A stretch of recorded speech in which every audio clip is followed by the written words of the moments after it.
Bisa dimulai ya Bapak Ibu ya? Bisa.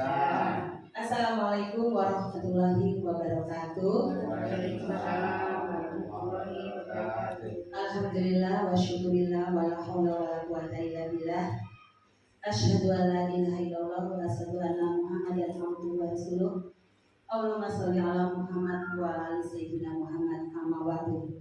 Yang saya hormati Ibu Kepala Sekolah SD Negeri 2 Trikarya, Bapak Ibu yang saya hormati, yang alhamdulillah hari ini sudah menyempatkan hadir, sudah menyempatkan tenaga, waktunya, yakni bisa hadir dalam rangka diseminasi modul 1.4 disiplin positif. Marilah kita bersama-sama memanjatkan puji syukur kehadirat Allah Subhanahu wa taala, yang mana pada hari ini kita masih diberikan nikmat sehat, nikmat sempat, sehingga kita bisa hadir dalam acara diseminasi modul 1.4 yang mudah-mudahan dari awal sampai akhir nanti berjalan lancar tanpa suatu halangan dan hambatan apapun. Amin ya robbal alamin. Sholawat beserta salam marilah kita sanjungkan kepada junjungan kita Nabi besar Muhammad Sallallahu Alaihi Wasallam yang selalu kita nantikan syafaatnya di yaumul kiamah nanti. Amin ya robbal alamin. Bapak Ibu yang saya hormati, pada hari ini saya Noni Marlina dari SD Negeri 2 Trikarya, calon guru penggerak angkatan 11, di mana di dalam modul 1 ini kami ada tugas, yaitu di modul 1.4. Di sini kami harus berbagi praktek baik atau memberikan pengimbasan kepada Bapak Ibu guru mengenai disiplin positif. Di mana disiplin positif nanti ada beberapa indikator-indikator atau elemen-elemen yang akan kami sampaikan kepada Bapak Ibu guru. Tapi sebelum ke materi, di sini saya akan memberikan speaking terlebih dahulu Bapak Ibu. Ya, biar kegiatan hari ini nggak ngantuk, nggak jenuh gitu, biar lebih semangat ya Bapak Ibu ya. Nah, di sini ada beberapa soal. Boleh dilihat Bapak Ibu di proyektor. Nanti yang bisa jawab boleh tunjuk tangan gitu. Ya. Yang pertama ini SBT-nya adalah apa yang lahir di Arab, besar di Arab, tapi tidak bisa bicara bahasa Arab. Apa Bapak Ibu? Udah tahu? Oh iya, 100 untuk Bu dan Bu Lita. Betul sekali, jawabannya adalah unta. Yang kedua, binatang apa yang enggak pernah rugi? Binatang apa yang enggak pernah rugi? Ada yang tahu Bapak Ibu? Yang enggak bisa rugi gitu, untung terus. Jawabannya adalah laba-laba. Laba-laba ini terus pernah rugi. Kemudian yang ketiga, ini adalah hitung mundur. Cluenya adalah hitung mundur. Pertanyaannya, Ibu pergi ke pasar membeli 3 barang. Yang pertama, membeli tas. Kedua, membeli dompet. Kira-kira yang ketiga ini ibu tersebut membeli apa? Hitungannya, cluenya hitungan mundur ini. 3 barang. Iya, yang pertama membeli tas, yang kedua dompet, yang ketiga apa kira-kira yang ditunggunya? Apa ya? Membeli buku kali Bu. Buku. Kalau buku kurang tepat kayaknya membeli tas. Apa? Tas sudah. Ini cluenya hitungan mundur.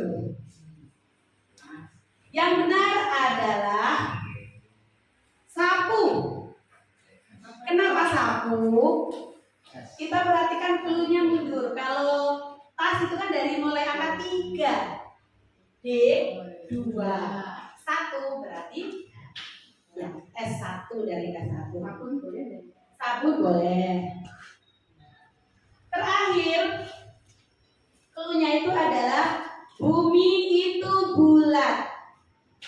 Clue-nya bumi itu bulat. Pertanyaannya, kalau 80 ditambah 10 berapa? 9. Kurang tepat. Ada yang tahu? Ini clue-nya bumi itu bulat. 0. 2. Berapa? 2. 2. Kurang tepat juga. 4. Iya, betul sekali. Jawabannya adalah 4. Kenapa 4? Bumi itu bulat, jadi yang dihitung itu nolnya saja. Ya, nolnya di angka 8 itu kan nolnya ada 2. Terus 0 yang 80 dan 0 yang di angka 10. Ya. Ayo tepuk tangan Bapak Ibu hari ini. Terima kasih.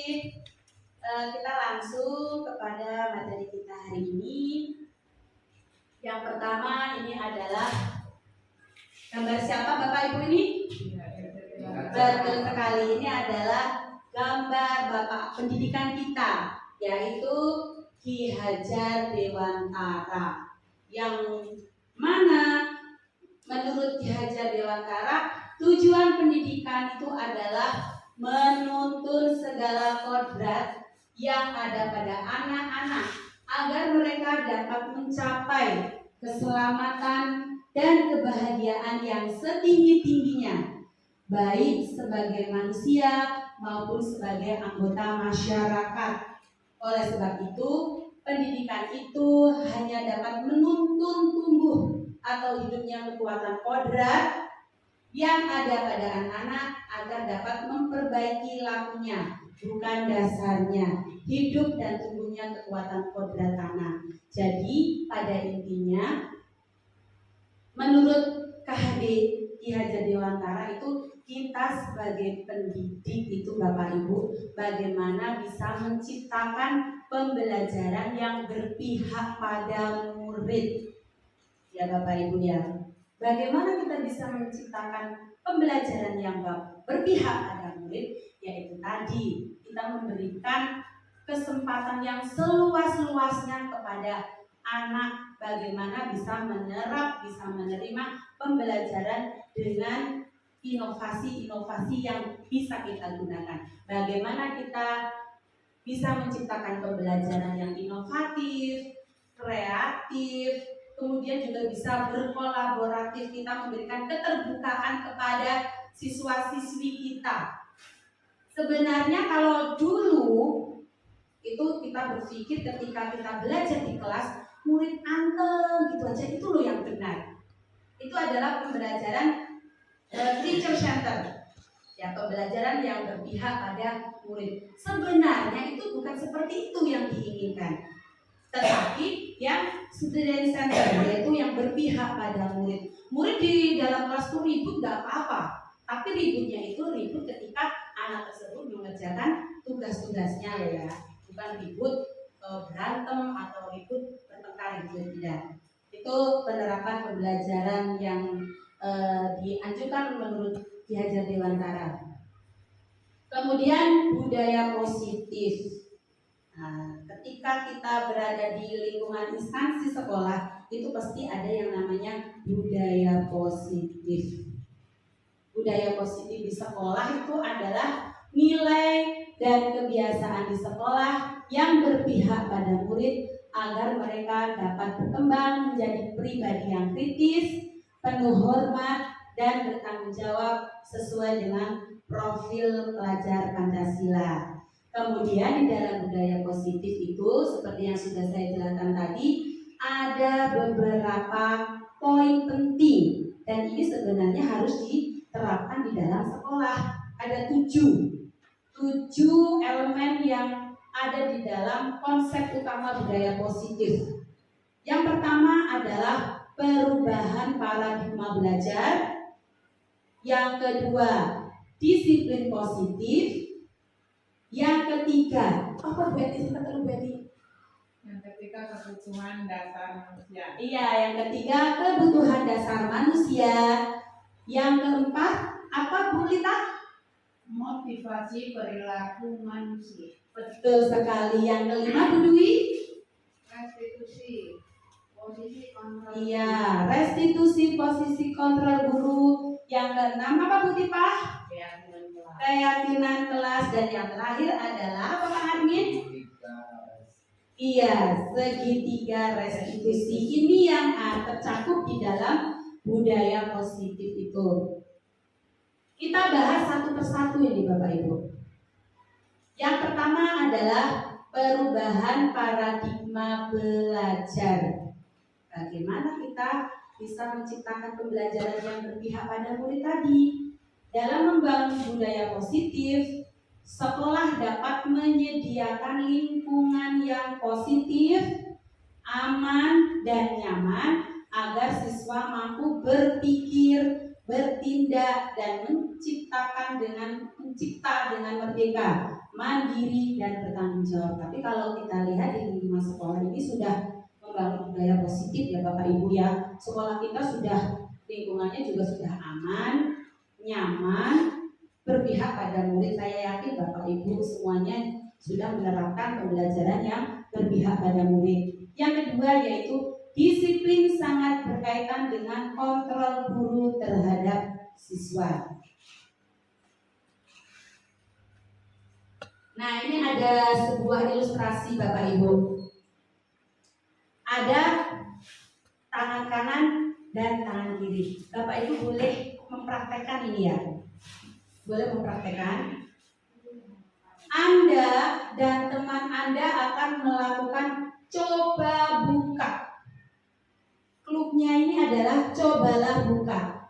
Anda adalah A. Kita di sini adalah A. Tugas Anda adalah mengepalkan salah satu tangan Anda. Jadi kita kepalkan dulu tangan yang sebelah kanan.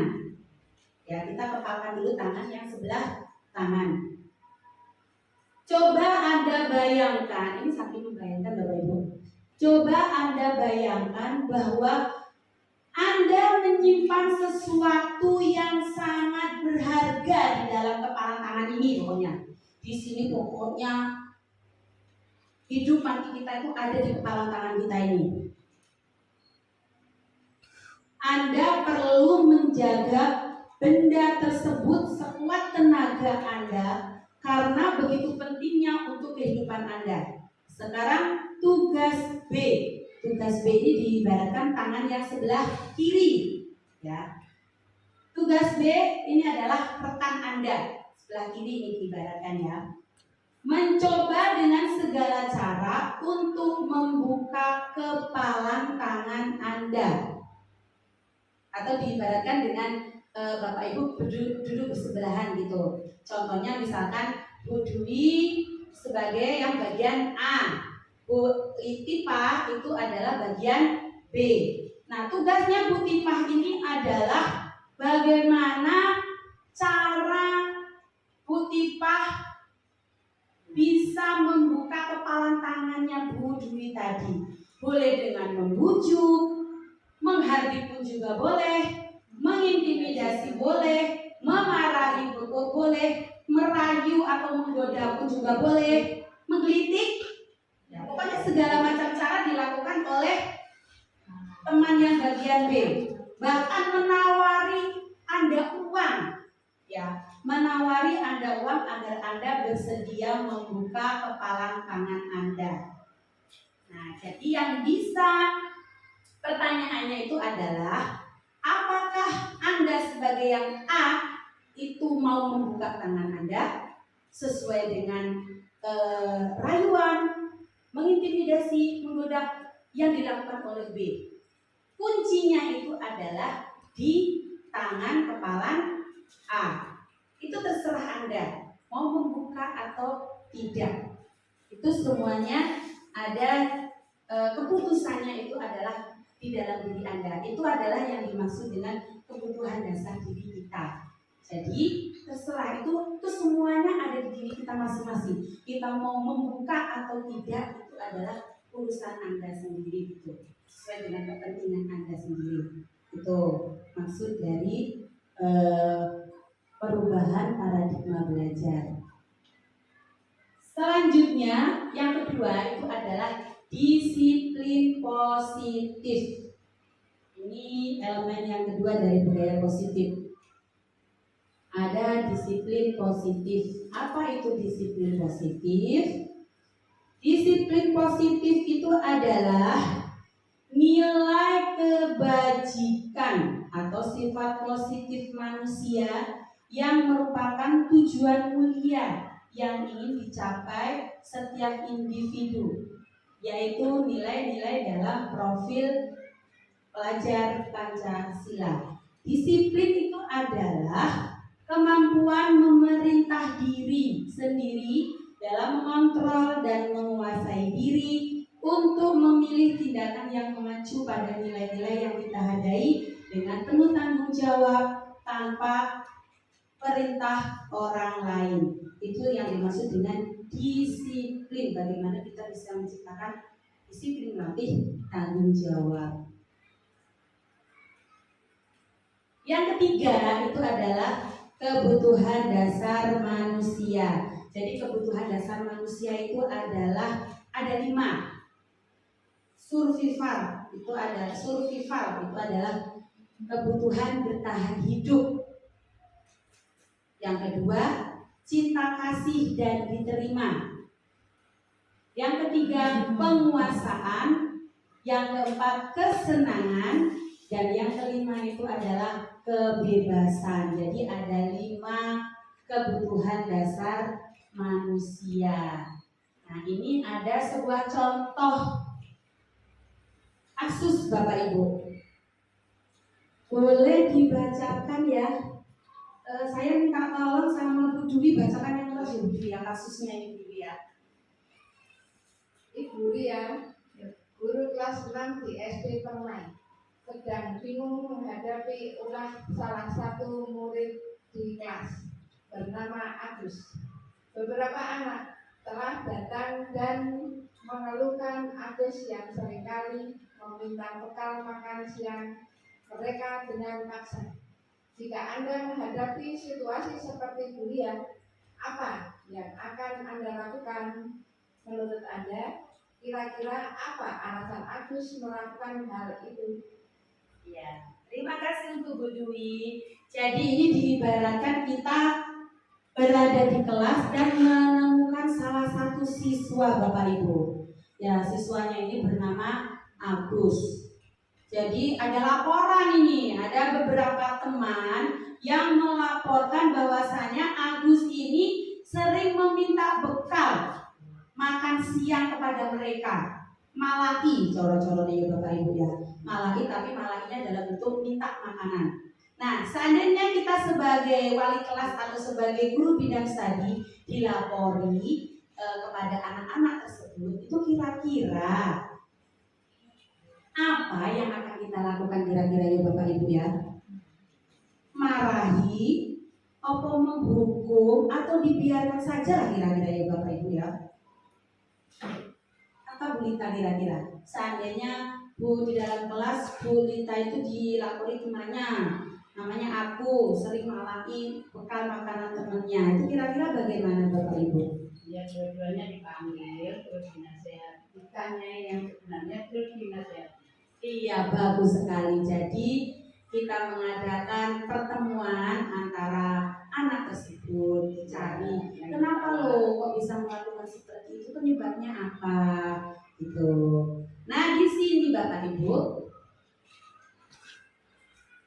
ini sesuai dengan 5 kebutuhan dasar manusia tadi ada 5. Jadi Agus tadi itu bisa menduduki posisi dari kelima kebutuhan dasar tersebut.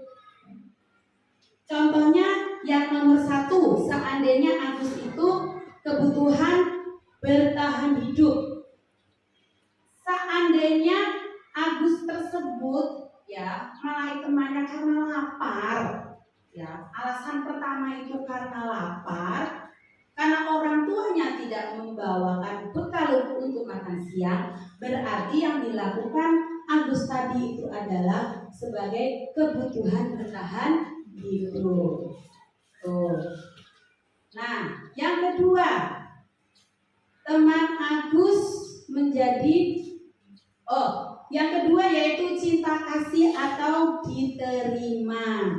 Jadi diibaratkan Agus ini mencari perhatian gitu loh, mencari perhatian, meminta perhatian kepada teman-temannya. Ini dikasihi, ini disayangi. Yang ketiga, penguasaan. Kenapa kok disebut penguasaan? Yaitu ketika mungkin Agus ini merasa hebat gitu loh, merasa sok preman, sok paling kuat sendiri di kelasnya, menjadi penguasa. Ia merasa hebat karena temannya jadi takut dan menuruti keinginannya. Itu kebutuhan dasar menjadi penguasa.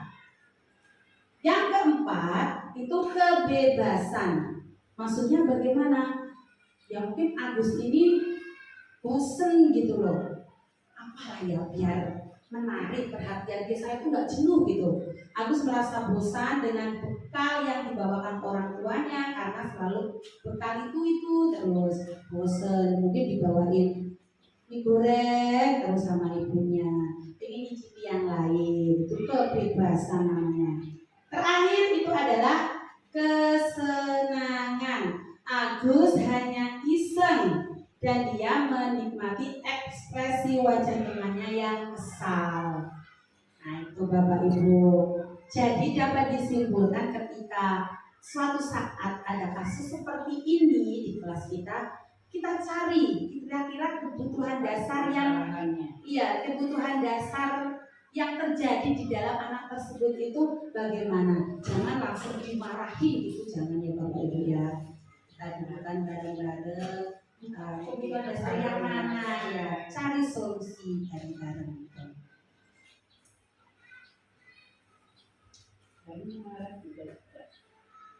Nah, dan selanjutnya itu adalah hukuman dan konsekuensi.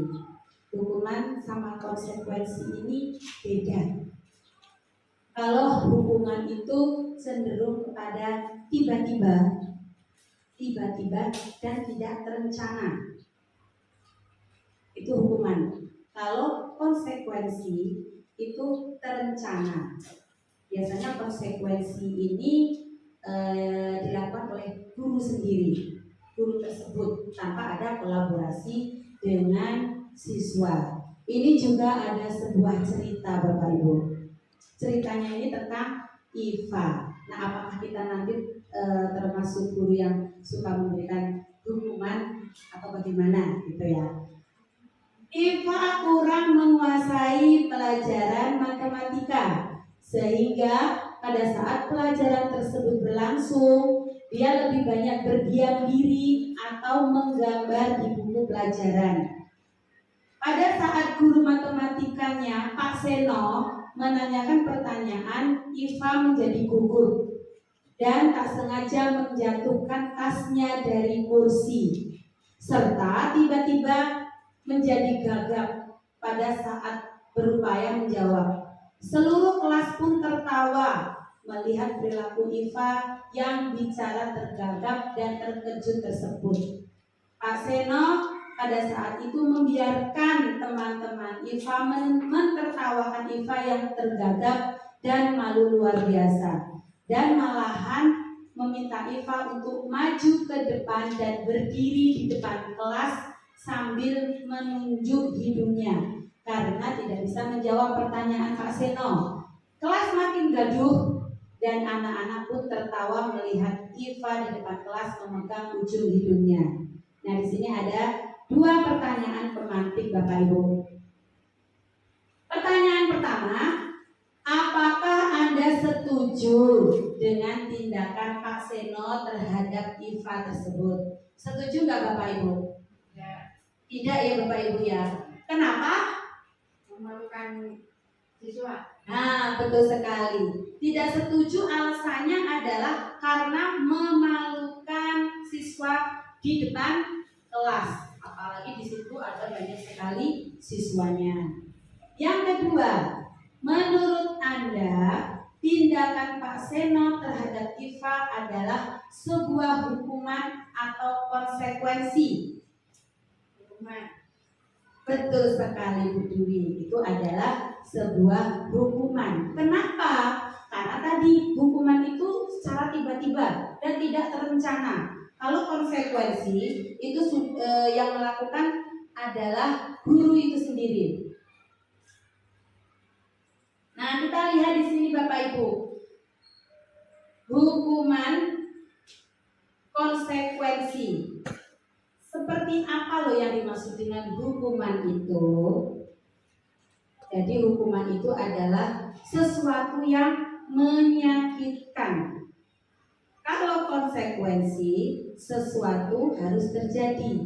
Kalau hukuman itu adalah tidak nyaman. Tidak nyaman untuk siapa? Tidak nyaman untuk murid. Karena sampai nanti dia besar itu bakal teringat terus dengan guru tersebut dan kejadian itu. Jadi ketika mendapati kasus tersebut Bapak Ibu dipanggil dulu anaknya, dibawa ke ruangan tersendiri lah. Jangan mengejas anak itu sampai di depan kelas, karena itu akan mempengaruhi psikologi mental anak tersebut gitu ya. Murid akan tersakiti, kemudian berlaku hanya pada sebuah institusi, peraturannya adalah titik-titik, kamu harus titik-titik. Kalau konsekuensi, apa peraturannya? Mampukah kamu melakukannya? Terima kasih. Kemudian di sini, yang keempat, kita masuk kepada elemen yang keempat. Teori motivasi perilaku manusia. Itu ada 3 teori motivasi perilaku manusia. Yang pertama adalah untuk menghindari ketidaknyamanan hukuman. Yang kedua, untuk mendapatkan imbalan dari orang lain atau institusi. Dan yang ketiga adalah untuk menghargai diri sendiri. Ini diibaratkan contoh seperti ini Bapak Ibu. Di sekolah kita ini, kepala sekolah kita membuat peraturan, kesepakatan. Kesepakatan itu guru harus rajin, guru harus disiplin, datang tepat waktu. Nah, kita yang sudah kita lakukan sehari-hari ini masuk ke dalam teori motivasi yang mana? Contoh yang nomor 1. Nomor 1 ini level terendah ya Bapak Ibu ya. Nilai yang terendah. Jika kita disiplin di sekolah, rajin di sekolah itu hanya untuk menghindari ketidaknyamanan atau hanya menghindari hukuman saja. Jadi seandainya itu kalau kita telat datang sama kepala sekolah dihukum misalnya. Tapi kita rajin itu hanya menghindari hukuman saja atau hanya menghindari ketidaknyamanan, mungkin nanti ditegur sama kepala sekolah atau bagaimana. Nah, ini ya teori motivasi yang seperti ini itu adalah apa yang akan terjadi. Kita beranggapan apa ya yang akan terjadi apabila saya melakukannya. Itu masuk ke dalam motivasi eksternal. Nah, kemudian yang kedua, kita rajin, disiplin, melakukan tugas-tugas itu hanya untuk mendapatkan imbalan dari kepala sekolah atau hanya mendapatkan pujian gitu, hanya mendapatkan pujian saja. Itu level yang kedua. Apa yang akan saya dapatkan apabila saya melakukannya? Aku boleh rajin seperti sama kepala sekolahku di tukang motor, seperti itu. Karena kepala sekolah di sana negeri, gitu kan.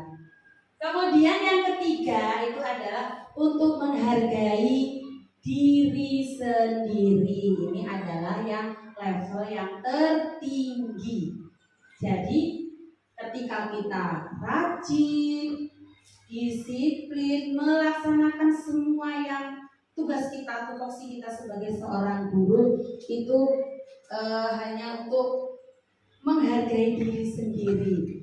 Ya, menghargai diri sendiri ini adalah level tertinggi. Jadi kita itu sebagai seorang pendidik itu ya kita bekerja itu lillahi ta'ala, karena ini mencerdaskan murid, bukan untuk menghindari hukuman, bukan hanya mendapat pujian atau hadiah.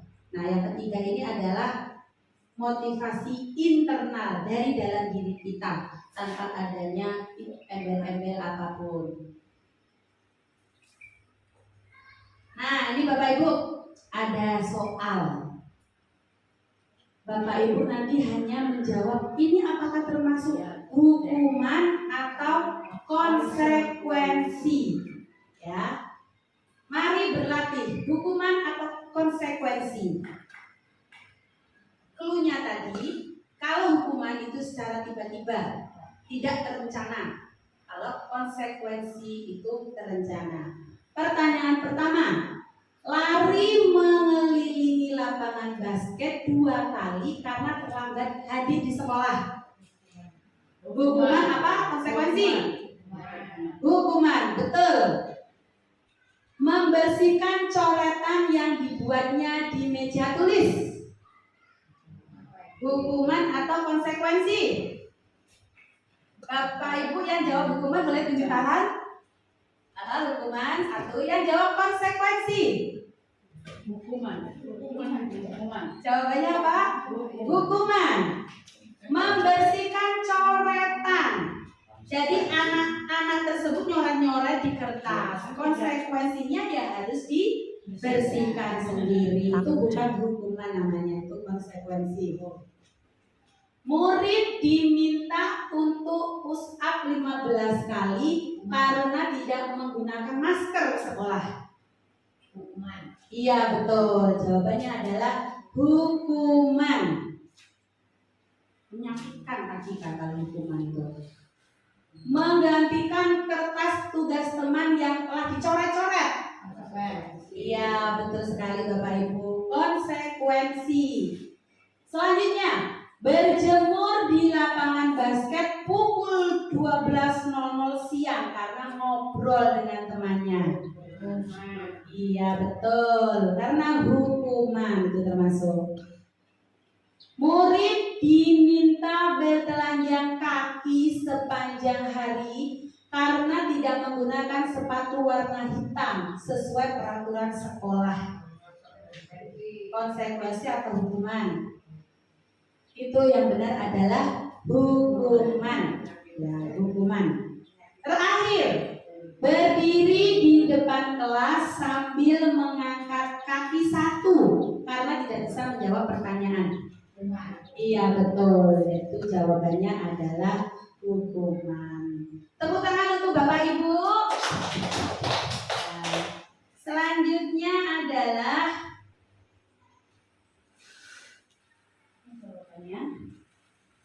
yang kelima, itu adalah restitusi.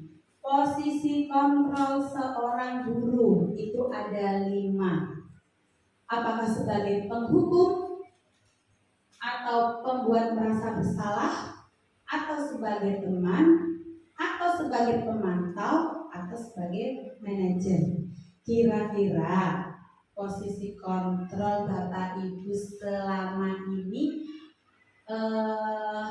masuk kepada yang mana Bapak Ibu? Kira-kira loh ini. Teman, sama murid ini maksudnya Bapak Ibu ya. Sama murid itu posisi kontrolnya sebagai apa? Teman. Guru sebagai apa? Kira-kira? Aku sih membuat merasa bersalah. Membuat merasa bersalah. Kalau Bu Epi? Teman. Pak Adwin?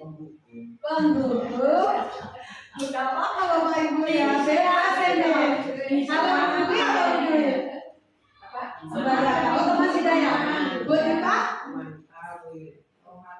Pemantau. Jamu aku sebagai penghukum. Bu Lita sebagai apa, Bu? Menghukum. Sebagai penghukum. Oke, sekarang kita lihat. Nah, ini loh Bapak Ibu contohnya. Ketika Bapak Ibu tadi menjawab, misalkan membuat orang merasa bersalah. Misal ini ada siswa membuat ulah gitu kan, membuat masalah. Kata-kata yang keluar itu gini, saya kecewa sekali dengan kamu. Kok kamu seperti itu loh nak? Pokoknya kecewa sekali, kesel, gitu loh Dewi Awe Dewi itu. Nah itu membuat orang merasa bersalah. Penghukum, kamu ini tidak pernah benar melakukannya. Sudah diajari matematika, kagak wae orang iso. Itu sebagai penghukum. Sebagai teman itu biasanya menggunakan kata ayo biasanya ya. Ayo nak, lakukan demi ibu bapak ibu. Ibu loh, udah dari tadi udah sabar loh ibu tuh. Kok kamu nggak iso kan nggak bisa. Itu sebagai teman. Sebagai pemantau, apakah kamu mau mendapatkan stiker bintang hari ini? Jadi kadang-kadang kita itu kan kalau di dalam kelas memberikan reward pada anak yang bisa jawab itu dikasih reward apa bintang. Saya kasih karena kamu jawabannya benar, kamu kasih jempol 2 atau saya kasih permen atau saya kasih yang lainnya lah pokoknya yang tentunya siswa tersebut suka gitu. Sebagai manajer, bagaimana kamu bisa menyelesaikan masalah ini? Jadi ditanya baik-baik, diidentifikasi, cari solusinya. Itu sebagai manajer. Penghukum, kamu selalu yang paling terakhir.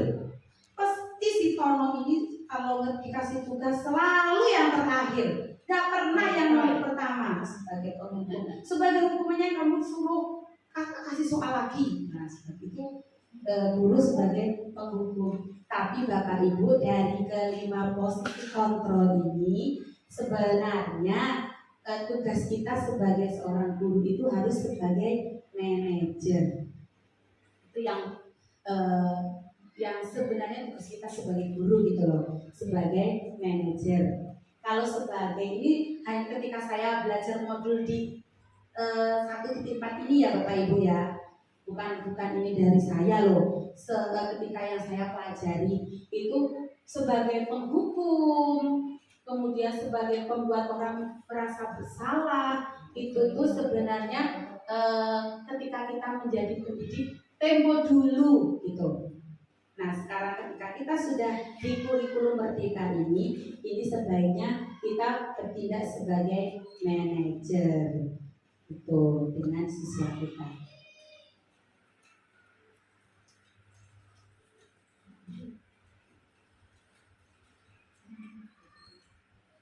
Nah, ini Bapak Ibu ada posisi kontrol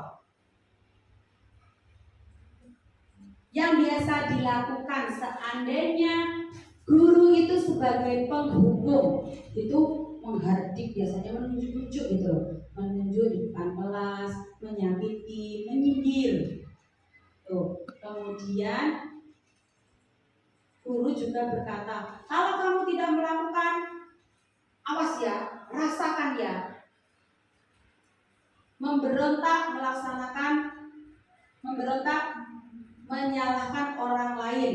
Itu ketika menjadi guru yang penghukum. Pembuat merasa bersalah biasanya berceramah dan mengatakan seharusnya atau ibu kecewa, kamu sudah tahu ibu lelah sekali mengatakan ini semua. Atau kalau sebagai teman membuat alasan-alasan untuk muridnya, ayo lakukan demi ibu, masa kamu tidak mau? Ingat, ibu tidak akan pernah membantu kamu lagi. Sebagai pemantau, apa peraturannya? Menghitung dan mengukur, mengeluarkan diri bila diawasi. Dan yang terakhir sebagai manajer. Nah, ini sebagai manajer ini adalah menunjukkan pertanyaan-pertanyaan. Apa yang kamu yakini? Apa yang bisa kamu kerjakan untuk memperbaiki masalah ini? Sebagai manajer, menguatkan pribadi siswa tersebut. Bagaimana caranya saya bisa memperbaiki keadaan kamu? Itu adalah sebagai manajer, Bapak Ibu. Nah, yang keenam itu adalah keyakinan kelas. Nah, ini yang sudah saya praktekkan Bapak Ibu ya. Keyakinan kelas itu adalah nilai-nilai kebajikan atau prinsip-prinsip universal yang disepakati bersama secara universal, lepas dari perbuatan agama, suku, negara, dan bahasa. Jadi keyakinan kelas itu dibuat antara guru dengan siswa. Tujuannya ini adalah untuk menciptakan lingkungan kelas yang positif, tertib, kondusif.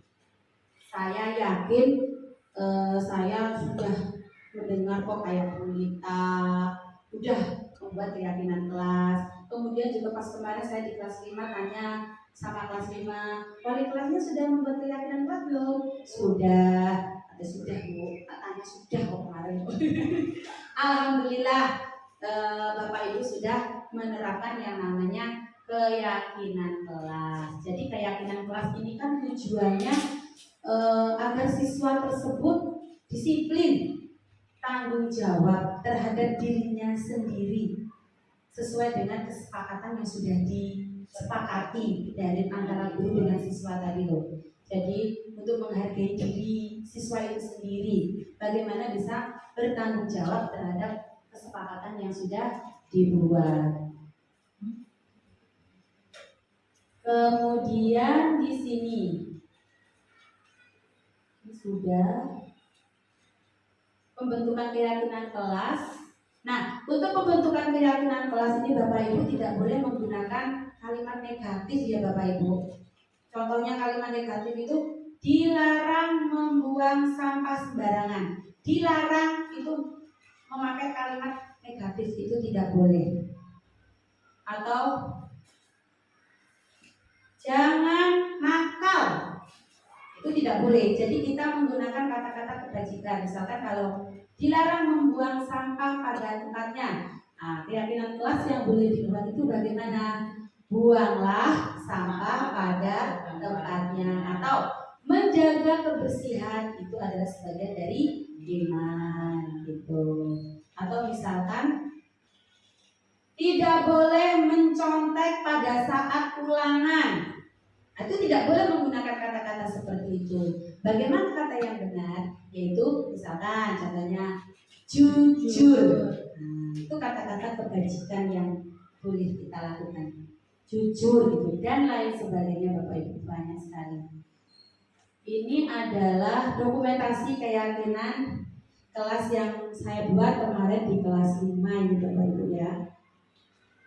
Saya menggunakan kertas sticky note, anak saya suruh buat kira-kira kesepakatan kelasnya seperti apa, saya suruh nulis. Nah, saya suruh tempelkan di kertas karton. Kalau nanti ada yang sama ya saya rangkum menjadi satu gitu. Saya sudah menemukan 7. Ini khusus untuk pelajaran agama kelas 5 dengan saya. Itu adalah ada 7 kesepakatan kelas yang sudah kami lakukan. Yang terakhir Bapak Ibu, ini ada segitiga restitusi. Ini poin yang ke-7. Di mana segitiga restitusi ini ada 3.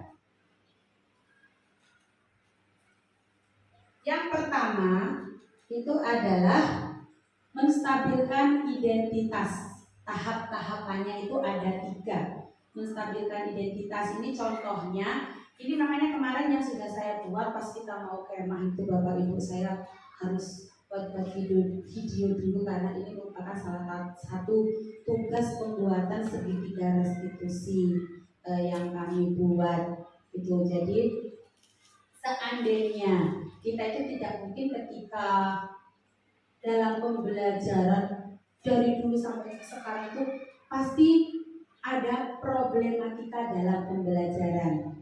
Misalkan ada siswa yang tidak membawa buku pelajaran, atau ada siswa yang berkali-kali tidak mengerjakan PR yang kita kasihkan, atau ada misalkan tidur di dalam kelas gitu. Dan itu pun berkali-kali catatannya ya Bapak Ibu ya, tidak hanya sekali gitu. Nah, ketika mendapati sebuah permasalahan yang seperti itu, maka kita menggunakan yang namanya tahapan segitiga restitusi. Yang pertama itu adalah menstabilkan identitas. Menstabilkan identitas ini adalah kita cari apa loh masalah yang dihadapi siswa tersebut. Tapi siswa tersebut itu melakukan ada alasannya seperti apa.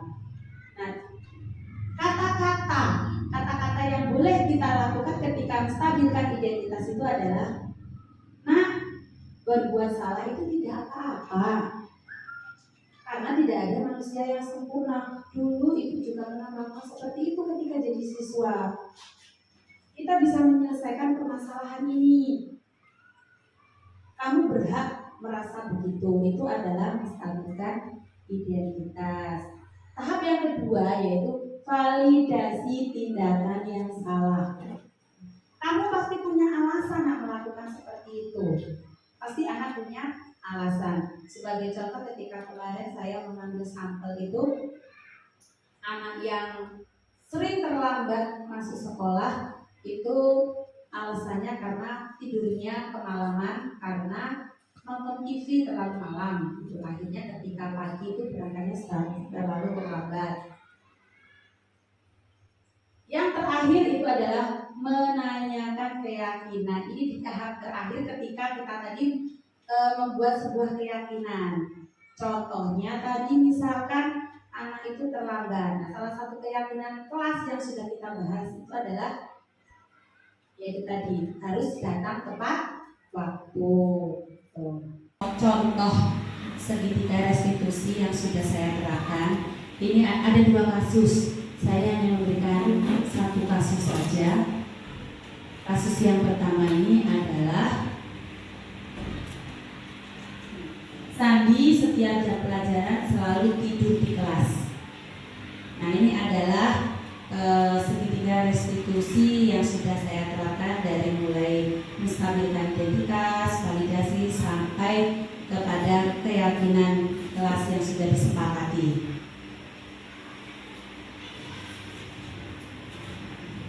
Demikianlah Bapak Ibu diseminasi dari saya yang membahas tentang modul 1.4 tentang budaya positif, yang kesimpulannya di sini adalah ada 7 konsep budaya positif. Yang pertama itu adalah perubahan paradigma belajar, disiplin positif, kebutuhan dasar manusia, motivasi perilaku manusia, restitusi, keyakinan kelas, dan yang terakhir itu adalah segitiga restitusi.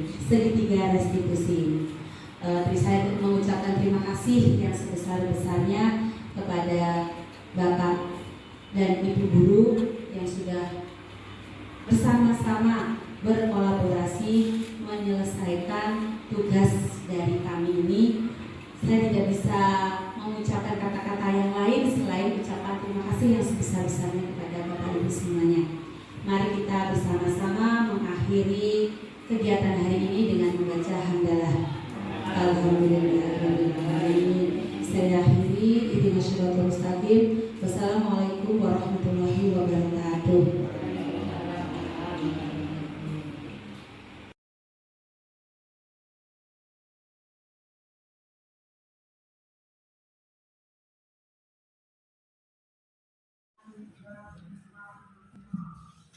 Assalamualaikum warahmatullahi wabarakatuh.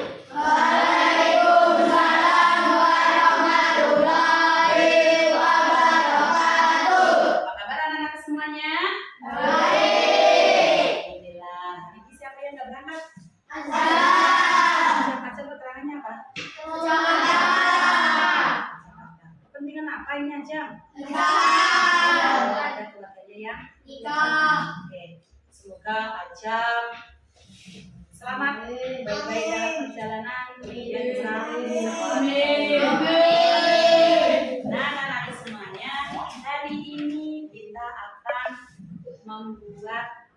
keyakinan kelas. Tahu? Ada yang tahu keyakinan kelas itu apa? Jadi kalau kesepakatan kelas itu bagian dari keyakinan kelas. Jadi keyakinan kelas itu adalah ya seperangkat nilai atau prinsip yang dilakukan antara guru dengan siswa dengan murid, di mana akan adanya memandu sebuah interaksi di dalam kelas.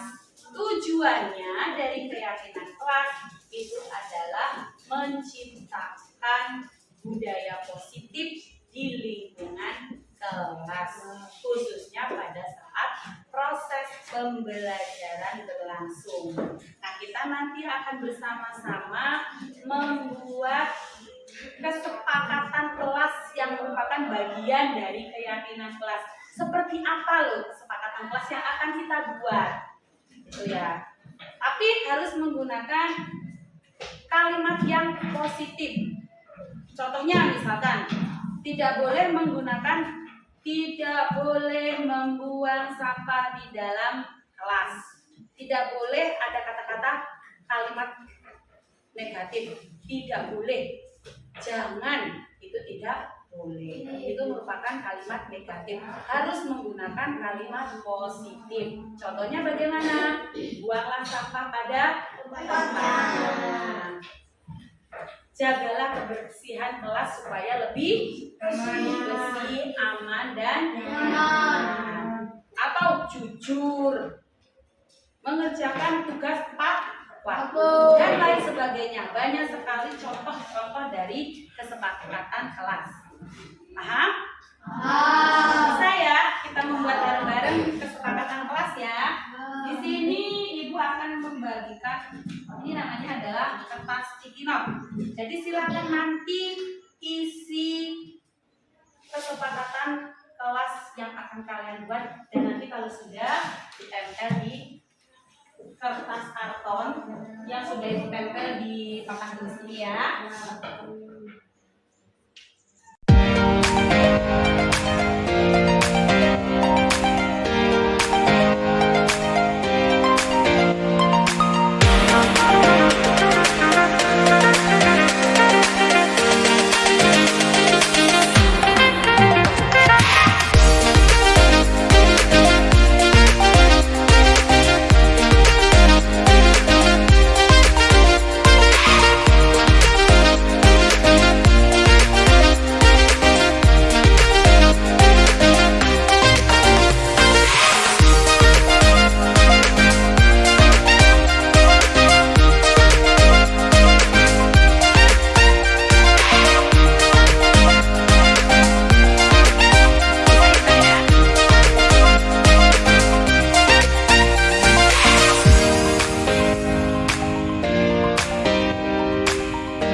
sudah kalian buat.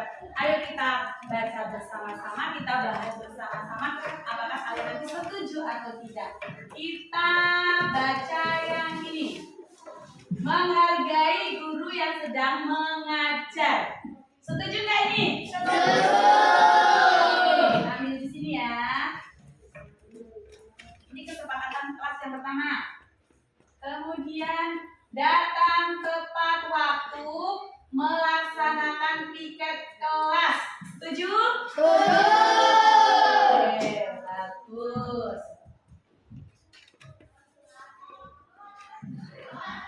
Menghormati satu sama lain, ini sama dengan yang ini tadi ya. Sama ini intinya, sini aja. Kemudian di sini, ini juga datang tepat waktu, sama dengan yang punya teman kamu tadi. Kalau yang sama kita pisahkan. Kita ambil yang beda, yang belum ditulis sama temanmu. Pilih. Ini juga sama, berangkat sekolah tepat waktu. Nih, membuang sampah pada tempatnya. Setuju? Setuju. Oke, ini. Kemudian ini, menghormati guru sama tadi ya.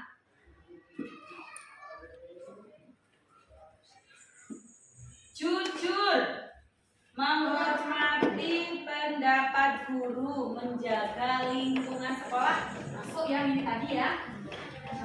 Mirip. Nah ini ada budaya 5S. Apa itu 5S? Senyum, sabar, sabar, sopan, santun. Nah, ini bisa diterapkan ya, kebiasaan kita ya selama di kelas dan di lingkungan sekolah. Setuju? Setuju. Oke, yang hijau di sini. Jaga kebersihan, ini udah tadi. Ini juga sama. Nah ini, menyayangi sesama teman dan menyayangi guru. Perlu nggak ini dalam kesepakatan kelas? Setuju? Setuju. Oke, harus ada rasa kasih sayang antara teman dan guru. Nah ini, mengerjakan tugas tepat waktu. Kamu setuju? Pakai tangannya gini, enggak? Oke.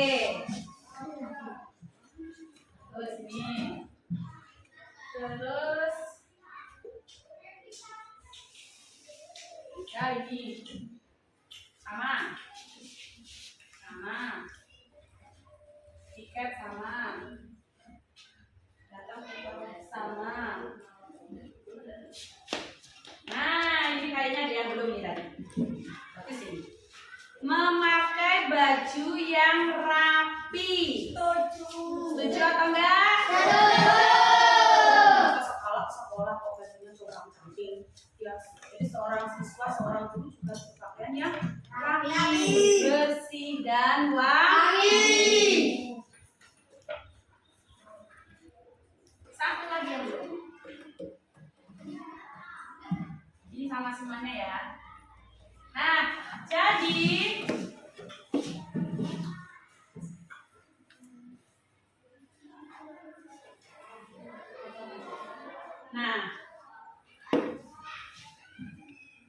ini Bu Garis. Ada 1, 2, 3, 4, 5, 6, 7 kesepakatan kelas yang akan kita buat selama proses belajar mengajar ya. Kalau yang sebelah sini ini sama. Ibu bacakan, yang pertama adalah menghargai guru ketika sedang mengajar, datang tepat waktu, membuang sampah pada tempatnya, menjaga kebersihan, kemudian juga budayakan 5S, kemudian menyayangi guru dan sesama teman, dan memakai baju yang rapi. Ada berapa nak?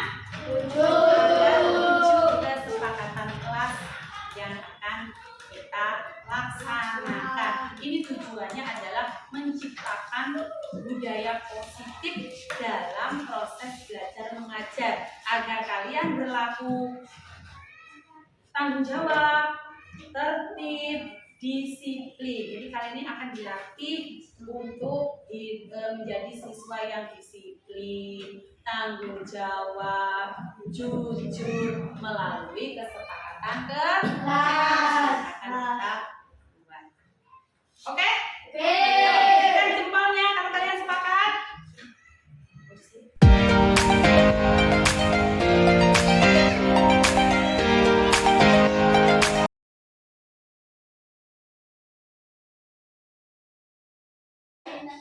Perkenalkan, nama saya Lutfi Azaria, saya kelas 5 dari SD Negeri 2 Trikarya.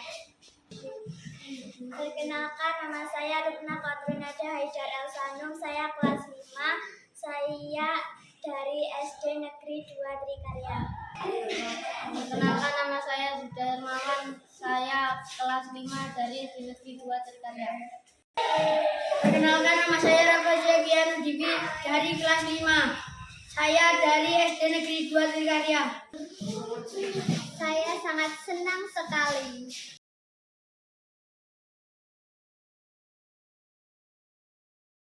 Saya sangat senang sekali.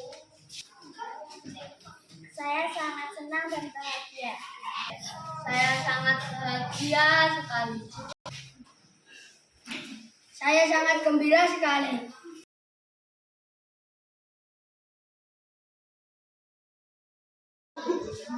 Sangat penting sekali.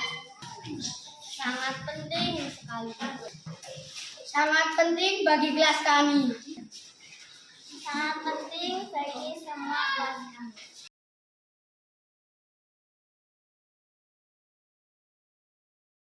Melatih kedisiplinan kelas kami. Melatih tanggung jawab yang ada di kelas kami. Melatih kedisiplinan kelas. Melatih tanggung jawab